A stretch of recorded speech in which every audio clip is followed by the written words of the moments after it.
नमस्कार, मैं सुमन शर्मा आप सबका स्वागत करती हूँ। डॉक्टर नगेंद्र की आलोचनात्मक दृष्टि लेकर आपके साथ है। डॉक्टर नगेंद्र शुक्लोत्तर हिंदी आलोचना के जिन आलोचकों ने अपना मूर्धन्य स्थान बनाया है शुक्लोत्तर हिंदी आलोचना में, डॉक्टर नगेंद्र का नाम बड़े सम्मान से उनमें लिया जाता है। अगर उनके जन्म की बात करें तो ये 1915 में और उनका देहावास 1999 में दिल्ली में हुआ है। वो अलीगढ़ उत्तर प्रदेश में पैदा हुए और मृत्यु उनकी दिल्ली में हुई है। वे एक सुलझे हुए विचारक और गहरे विश्लेषक थे। उन्होंने अपना साहित्यिक जीवन छायावाद की छाया में एक कवि के रूप में शुरू किया और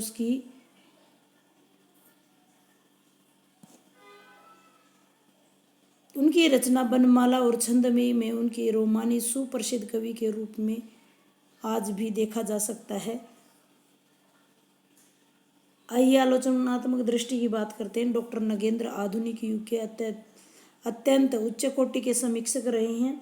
ये स्वच्छंदता युग के रसवादी आचार्य हैं। देखिए, इससे पहले हम पढ़ चुके हैं कि रसवादी आचार्य कौन है। तो ये डॉक्टर रामचंद्र शुक्ल रसवादी आचार्य हैं और उनकी रचना जो है रस मीमांसा है और इनकी रचना रस सिद्धांत है। ये ध्यान देने योग्य बात है। रस सिद्धांत आपने मनोवैज्ञानिक दृष्टि अपनाकर पाठक वर्ग की मनस्थिति समसामयिक युग की समीक्षा पद्धति को प्रभावकारी बनाया है। डॉक्टर नगेंद्र की दृष्टि में साहित्यिक आलोचना भी ललित कला का अंग है।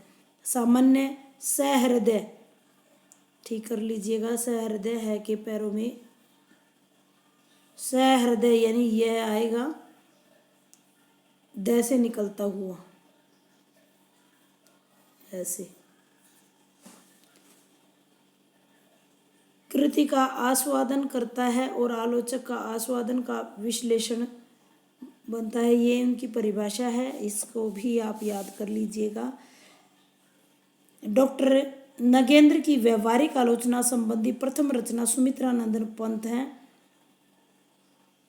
उनके पश्चात अनेक पुस्तकें उन्होंने लिखी हैं, जिनमें साकेत एक अध्ययन बहुत ही इम्पोर्टेंट है। साकेत एक अध्ययन, कामयानी के अध्ययन की समस्याएं, रीतिकाल और देव, आधुनिक हिंदी नाटक और आधुनिक हिंदी कविता की प्रवृत्तियां, प्रसाद और कामायनी, मैथिली शरण गुप्त, राम की शक्ति पूजा, इस प्रकार के उल्लेखनीय लेख उन्होंने लिखे हैं। डॉक्टर नगेंद्र द्वारा लिखित सुमित्रानंदन पंत में उनके श्रेष्ठ आलोचक रूप के पाठकों को दर्शन होते हैं। जहां उनकी समीक्षा का आधार छायावादी युग की नई चेतना है, वहीं द्विवेदी युग की स्थूलता के प्रति उनका स्थूल विद्रोह भी झलकता है। ये उनकी परिभाषा भी है छायावाद की, इसको भी आप नोट कर लेंगे। आपने यह स्वीकार किया है कि इस समीक्षा के अंतर्गत भाव, ज्ञान, मनन और चिंतन, इन सब का समन्वय भी है। लेखक ने पंत की छह कृतियाँ कौन कौन सी हैं? वीणा है, पल्लव है, ग्रंथि, गुंजन, ज्योत्सना और युगांत की समीक्षा हेतु 5 आधार चुने हैं। वो आधार कौन कौन से हैं? भाव जगत, विचार जगत, कला जगत, भाषण और पंत पर बाह्य प्रभाव। ये 5 तत्वों को आधार बनाकर उन्होंने इन 6 रचनाओं की 5 तत्वों को आधार बनाया। 6 रचनाओं में से उन्होंने उनकी आलोचनात्मक दृष्टि निकाली है। पंत की रचनाओं में 3 विशेषताएं हैं। आइए देख लेते हैं कौन सी 3 विशेषताएं। सबसे जो पहली विशेषता है वस्तुगतता, यानी कविता से कवि की निर्लोलुपता, यानी उससे पता ही न चले कि लिखी किसने है। व्यंजकता, यानी श्रेय लेने का जो व्यंजकता तक ले जाने का जो श्रेय है वो पंत को ही है। दूसरी है भावुकता तथा कल्पना का केंद्रीय आधार वे मानते हैं कि कोरी जो भावुकता है वो भी स्वीकार्य नहीं है और अकेली जो कल्पना है वो भी स्वीकार्य नहीं है। भाषिक नवोन्मेषण एवं पंथ की वैचारिक पृष्ठभूमि का विवेचनात्मक परिचय वो देते हैं। तीसरी जो मुख्य प्रधान है कलाकार, प्रधान रूप से कलाकार है, क्योंकि काव्य में पहले कला का उसके उपरांत विचारों व भाव का स्थान रहता है। पंत जी की भाषा हिंदी के परिपूर्ण क्षणों की वाणी है। ये पंत की परिभाषा है, इसको भी आप याद कर लेंगे। हिंदी के परिपूर्ण क्षणों की वाणी है, उसको हम साहित्य कहते हैं। इसमें हिंदी के समस्त शक्तियों का विकास है। नगेंद्र ने छायावाद को स्थूल के प्रति सूक्ष्म विद्रोह माना है, प्रगतिवाद को छायावादी सूक्ष्मता के प्रति स्थूलता का विद्रोह माना। देखो दोनों उल्टे हैं। उसमें क्या करना है, स्थूल के प्रति सूक्ष्म विद्रोह, और प्रगतिवाद में क्या है, सूक्ष्मता के प्रति स्थूलता का विद्रोह वो कहते हैं। यथा स्थूल ने एक बार फिर सूक्ष्म के विरुद्ध विद्रोह किया है। उन्होंने आधुनिक हिंदी कविता की प्रवृत्तियां नामक पुस्तक में प्रगतिवाद पर एक स्वतंत्र लेख लिखा है। इस लेख का कुछ अंश दर्शनीय किया जा सकता है। प्रगति का साधारण अर्थ है बढ़ना, जो साहित्य जीवन को आगे बढ़ाने में सहायक हो वही प्रगतिशील साहित्य कहलाता है।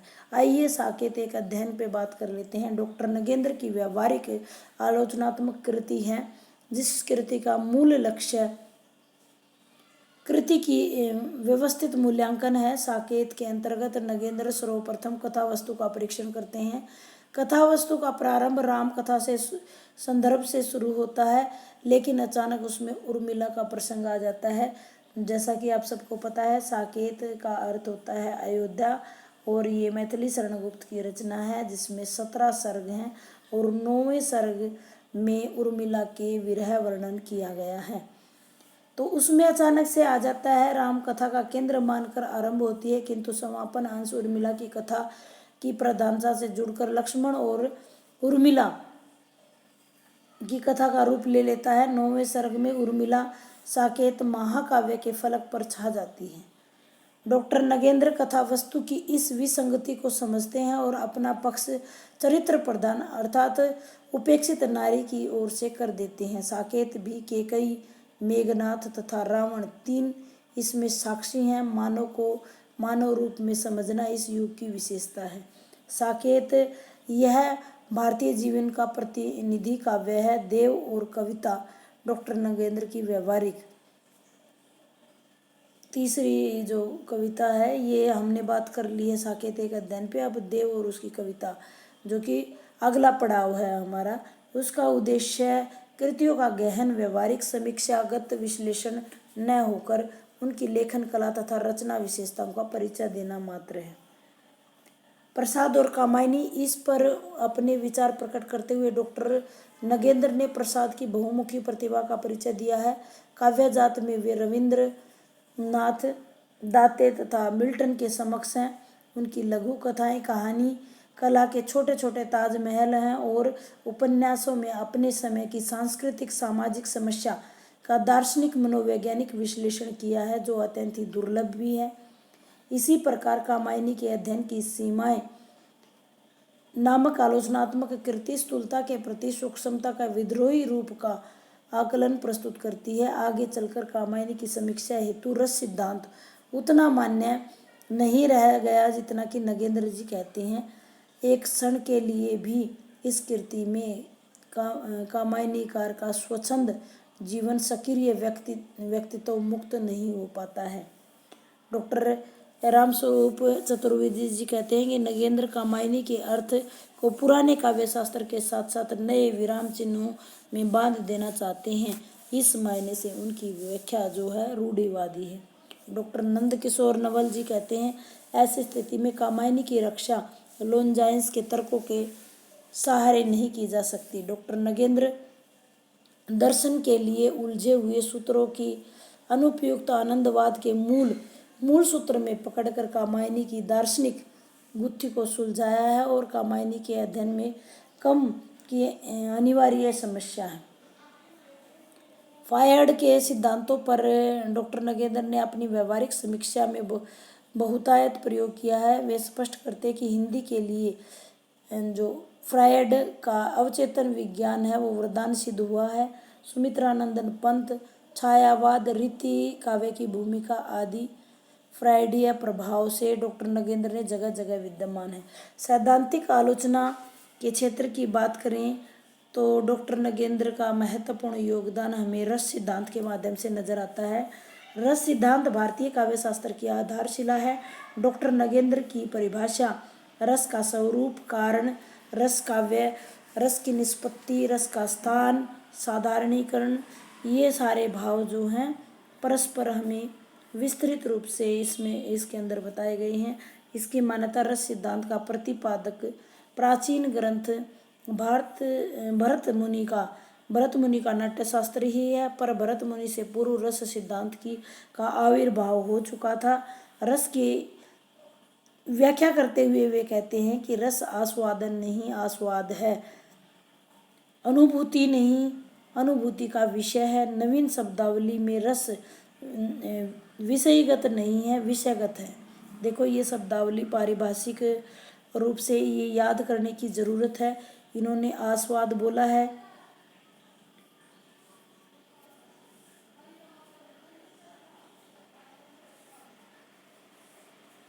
एक मिनट, आस्वाद, अनुभूति नहीं, अनुभूति का विषय बोला है, और रस को विषयगत नहीं विषयगत बोला है।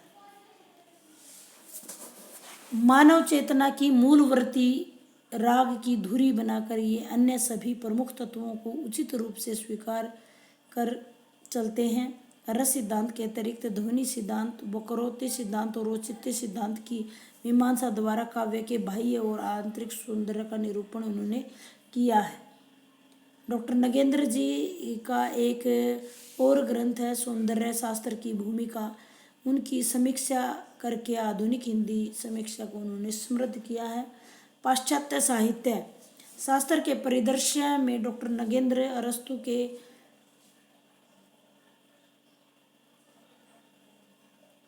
अरस्तु के काव्य शास्त्र, लोन्जाइस और काव्य में उदात्त तत्व, नई समीक्षा साहित्य का समाज शास्त्र आदि विषयों पर विचार किया है। एक और आपने संपूर्ण काव्य समुदाय, अलंकार, रीति, वक्रोक्ति, ध्वनि और औचित्य को रस के संदर्भ में देखा परखा है। दूसरी ओर उन्होंने पाश्चात्य काव्य शास्त्र के सभी वादों, अभिजात्यवाद,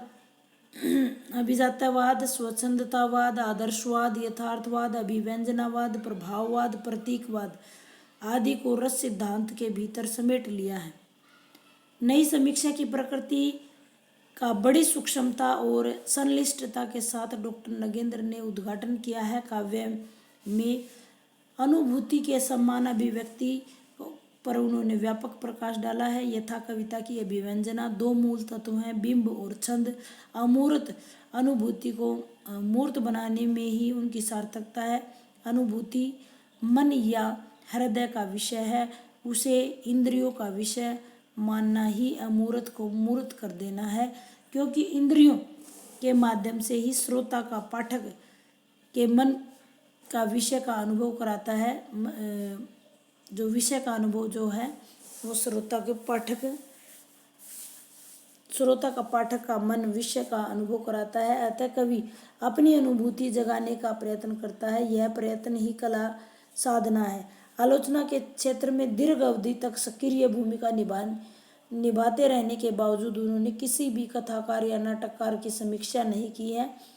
किसी समय में उन्होंने जैनेन्द्र के त्यागपत्र और सुखदा, सियाराम शरण गुप्त की नारी, अज्ञे के शेखर एक जीवनी की समीक्षा उसके प्रभाव की दृष्टि से की थी। उन्होंने रचना की मूल प्रेरणा रचनाकार के जीवन की दृष्टि, कला शैली की विदग्धता और क्षणिकता आदि के आधार पर उसके प्रभाव का अंकन करते हुए अपना निर्णय दिया है। सन 1940 में आधुनिक हिंदी नाटक की रचना की थी। इस रचना में नाटकों में निहित चेतना और रूप बंधन की दृष्टि से उनका वर्गीकरण किया था। इसके बाद नाटकों को भी अपनी आलोचना का विषय नहीं बनाया। जीवन के द्वार पर साहित्य की प्रेरणा में हिंदी उपन्यास और वाणी के न्याय मंदिर आदि इसी प्रकार के निबंध हैं। इन निबंधों में विचार श्रृंखला का अभाव दृष्टिगोचर होता है। आइए अब निष्कर्ष की बात करते हैं। डॉक्टर नगेंद्र का आलोचनात्मक अवदान व्यवस्थित है, सृजनात्मक है। हिंदी आलोचना को भारतीयता के परिप्रेक्ष्य में प्रस्तुत करने की दृष्टि उनकी देन महत्वपूर्ण है। हिंदी के मौलिक आलोचना शास्त्र में आचार्य शुक्ल के बाद डॉक्टर नगेंद्र का नाम अग्रणी है। डॉक्टर नगेंद्र का अपना आलोचना संसार बड़ा ही मूर्त, ठोस और संतुलित है। इसमें विचारों की व्याख्याओं और निष्कर्षों की ऐसी संगति है जो उनके संसार में अस्पर्शनीय बनती है, यानी हम उसको फॉलो कर सकते हैं, उसको स्पर्श कर सकते हैं। उम्मीद करती हूँ आपको डॉक्टर नगेंद्र की आलोचनात्मक दृष्टि का प्रश्न जो है वो क्लियर हुआ होगा। अब समय है एक प्रश्नोत्तरी का। मैं आपसे प्रश्न पूछना चाहती हूँ कि जो डॉक्टर नगेंद्र की सैद्धांतिक आलोचना का ग्रंथ है उसका नाम बताइए। और इसके साथ साथ अगर आपको पता है डॉक्टर आचार्य रामचंद्र शुक्ल की सैद्धांतिक आलोचना, जो इनका नाम जो है समान दिखता है, और हिंट्स मैं दे देती हूँ। रस सिद्धांत, रस से संबंधित यह आलोचना है। दोनों की ही आलोचनाओं के नाम आप बता सकते हैं। इसके अलावा अगर आपको इसकी पीडीएफ चाहिए तो आप डिस्क्रिप्शन बॉक्स से इसकी पीडीएफ डाउनलोड कर सकते हैं। उम्मीद करती हूँ कि आपके लिए ये लाभदायक सिद्ध होगा। बने रहिए इसी प्रकार के वीडियो देखने के लिए। धन्यवाद।